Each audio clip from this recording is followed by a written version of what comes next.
Aujourd'hui dans l'émission, un super dossier sur la sortie officielle de la Super Nintendo en France, le test de Quackshot sur Mega Drive et de Zelda 3 sur Super Famicom, et on terminera avec un concours sur Golden Axe 2. Hello tout le monde, bienvenue dans l'émission. Aujourd'hui, je vous ai ramené quelque chose de spécial. Une machine à voyager dans le temps. Grâce à elle, on va pouvoir voir les jeux qui vont sortir l'année prochaine en 1992 en avant-première. Et je suis pas sympa comme garçon. C'est parti, 1992. Vous êtes prêts? Let's go! Qu'est-ce qui se passe? Non! Qu'est-ce qui s'est passé? J'ai revenu. C'est pas grave, on va ranger. On est bien en 1992. Je vous ai ramené une Super Nintendo en France. On va regarder le reportage. C'est parti. De l'avis de tous, Lemmings est un des jeux les plus originaux de ces dernières années, au même titre que Tetris ou que Populous en leur temps. À l'écran, vous dirigez des petits êtres super mignons, mais d'une bêtise affligeante. Chacun d'eux ne peut accomplir qu'une seule et unique action. Certains savent creuser, d'autres savent frapper, certains encore peuvent construire. Il faut donc que vous utilisiez leurs capacités propres à bon escient pour avancer à travers les centaines de niveaux qui composent autant de casse-têtes. Brillamment réalisé, mais surtout d'un intérêt gigantesque, Lemmings vous fera passer de longues heures de jeu devant votre moniteur. Un véritable régal. La Super Nintendo arrive enfin.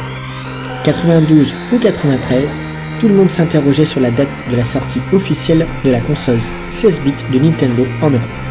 Vous allez enfin tout savoir. Depuis quelques mois, les rumeurs allaient bon train à propos de la sortie officielle de la Super Famicom en Europe. Il n'était plus question de 93, mais du printemps 92, mais rien n'était encore certain. C'est maintenant officiel, Bandai commercialisera la console 16 bits de Nintendo dès le 1er avril 92. Et ce n'est pas un poisson. Selon toute vraisemblance, la Super Famicom, le nom japonais, qui se nomme la Super NES aux USA, sera commercialisée sous le nom de Super Nintendo en France. Si le nom de cette console change selon les pays, la principale différence sera que ces trois modèles ne seront pas compatibles. Comme on pouvait s'y attendre, Nintendo reste fidèle à la politique qui avait été appliquée à sa console 8 bits. Il y aura un modèle asiatique, un modèle américain et un modèle européen. Bien sûr, les cartouches japonaises et américaines ne fonctionneront pas sur la console française. La Super Nintendo sera vendue avec un jeu et pas n'importe lequel, puisqu'il s'agit de Super Mario Bros 4, une petite merveille qu'il n'est plus nécessaire de présenter. Le prix de l'ensemble est de 1490 francs. En revanche, le prix des cartouches n'est pas encore définitivement fixé, mais il semblerait qu'il devrait se situer entre 500 et 600 francs. Une sévère sélection sera appliquée au jeu et seuls les meilleurs devraient être publiés en France. On sait déjà que F-Zero et Populous figureront parmi les premiers titres disponibles. Il est plus que vraisemblable que des jeux comme Pilotwing, Zelda 3, Castlevania 4 ou Super Puzzle Quest suivront assez rapidement. Voilà une nouvelle qui devrait réjouir les Nintendo maniaques, et l'on peut s'attendre à un bel affrontement entre Nintendo et Sega pour la domination du marché des consoles 16 bits en Europe. 92 sera une année chaude et nous ne manquerons pas de vous tenir informés de la guerre des consoles. Nous vous donnerons régulièrement les nouvelles du front. Je suis toujours petit, je changeais ma voix pour les tests. Aujourd'hui en test, Tortue Ninja sur Game Boy, WrestleMania sur NES, The Simpsons sur NES, Quackshot sur Mega Drive et Zelda 3 sur Super Famicom. C'est parti! Le premier épisode était déjà bien amusant, bien réalisé. Cette deuxième partie se devait d'y faire honneur. Là encore, les graphismes sont de bonne taille, bien dessinés, on distingue parfaitement à quel genre d'animaux on a affaire. Les animations ne sont pas parfaites, pas très détaillées, mais cette lacune est compensée par de bons scrollings et des décors de fond assez riches. Purement arcade, on a juste à sauter et à tirer. Teenage Mutant Ninja Turtle fera le bonheur de tous ceux qui aiment les animaux, les pizzas et les centrales nucléaires. Tortue Ninja sur Game Boy, note globale 86%. Enfin un catch avec des vrais catcheurs de la ligue de la WWF. On retrouve avec une exactitude appréciable les vedettes, leurs prises et leur musique. Cependant, on ne pourra que regretter le peu de prises disponibles et la difficulté avec laquelle on parvient à la réaliser, souvent au prix d'un sanglant duel avec le joypad. Les techniques de base, telles que les projections dans les cordes, ne sont pas présentes et la lacune se sent. Malgré quelques légers problèmes d'animation du genre « Tiens, il n'y a plus de jambes », le jeu est rapide et l'on parvient à s'y attacher au moins 5 minutes. Après, les musiques sont très bien reprises par contre, et les fans pourront sauter au plafond en entendant les thèmes musicaux qui sont aussi agréables que variés. En règle générale, on se prend très vite au jeu, même si les règles sont appliquées de manière beaucoup pesante. Malgré quelques faiblesses, WWF n'est pas trop mal, voire même bien sur certains aspects. WrestleMania Challenge sur NES, note globale 82%, ou 68% à un joueur. Les nombreux fans des Simpsons ne seront pas déçus par ce programme très prenant.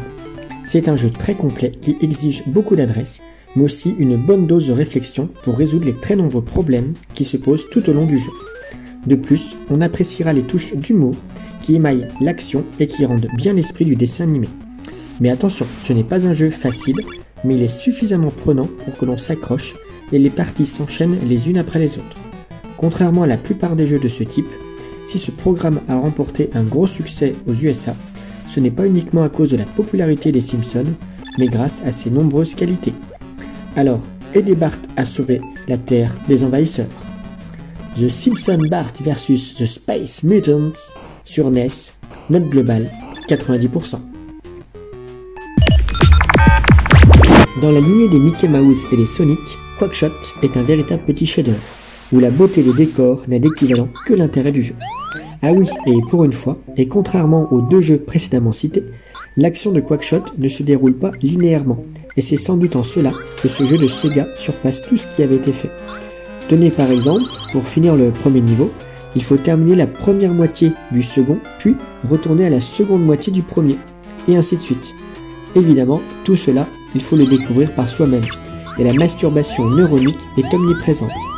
Si l'animation des personnages, tous tirés des meilleurs moments des dessins animés de Walt Disney, et les scrollings multidirectionnels sur plusieurs plans sont tout simplement remarquables, c'est encore sans compter avec la musique qui elle aussi est loin d'être mauvaise.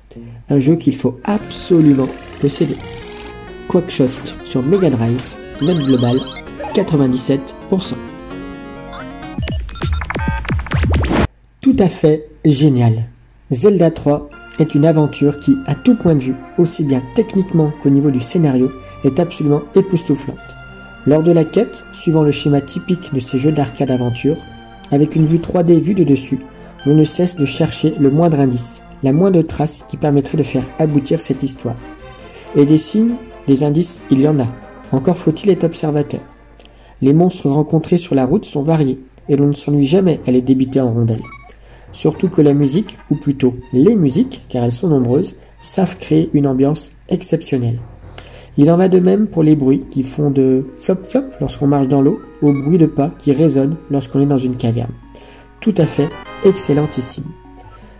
Après avoir réalisé un épisode 1 et 2 excellent, inutile de vous dire avec quelle impatience nous attendions ce troisième épisode, pour la première fois sur 16 bits. Le jeu est génial.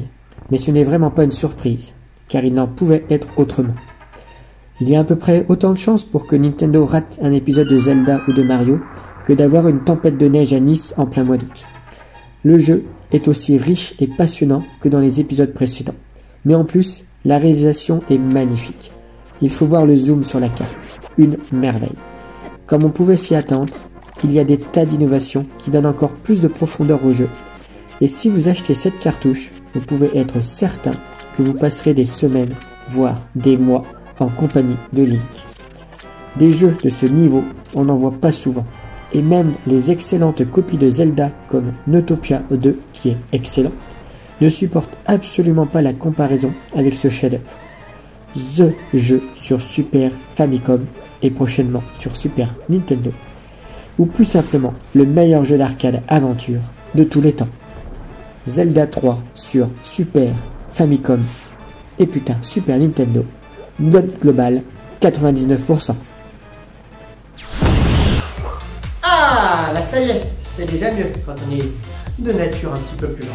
Alors, qu'est-ce qu'on y a maintenant dans l'émission? J'espère que vous vous rappelez, c'est le concours. Et oui, alors aujourd'hui, Jade et Jonas, nos deux téléspectateurs, vont s'affronter sur le jeu Golden Axe 2 sur Mega Drive. Alors, mes petits guerriers, c'est parti! Bienvenue dans le concours de cette émission qui consiste pour nos deux téléspectateurs Jade et Jonas de terminer le premier niveau de Golden Axe 2 qui vient de sortir actuellement en mode hard. Donc on voit que Jade a pris déjà l'enchantresse guerrière et Jonas lui est le barbare bodybuild. Donc premier passage assez facile, je vois qu'ils sont même en harmonie au niveau des combats, donc très belle équipe entre Jade et Jonas. Voilà, nous sommes toujours sur les petits combattants assez basiques.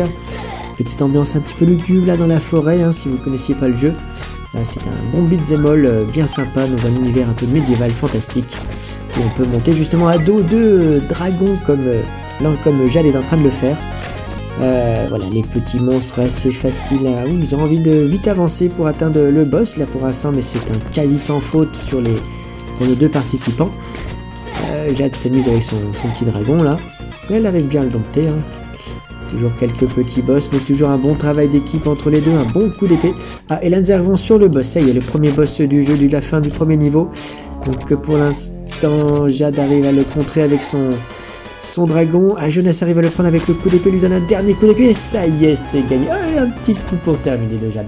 Félicitations, ils ont réussi le concours. C'était donc un petit visuel de Golden Axe 2 sur Mega Drive. C'est déjà bientôt la fin de l'émission, donc comme d'habitude, vous savez que toutes les images et tests qu'on a vus dans l'émission, vous les retrouvez dans le joypad numéro 4 de janvier 1992. Et avant de se retrouver la semaine prochaine pour la nouvelle émission, j'ai encore un dernier petit cadeau pour vous. Mais avec cette machine, il n'y a bientôt plus de pile, malheureusement c'est un peu comme la Game Gear, elle ne tient pas énormément longtemps. J'ai encore un petit cadeau, ça va être les premières images en exclusivité mondiale de Super Castlevania 4 sur Super Famicom. Allez, vous êtes prêts? C'est parti!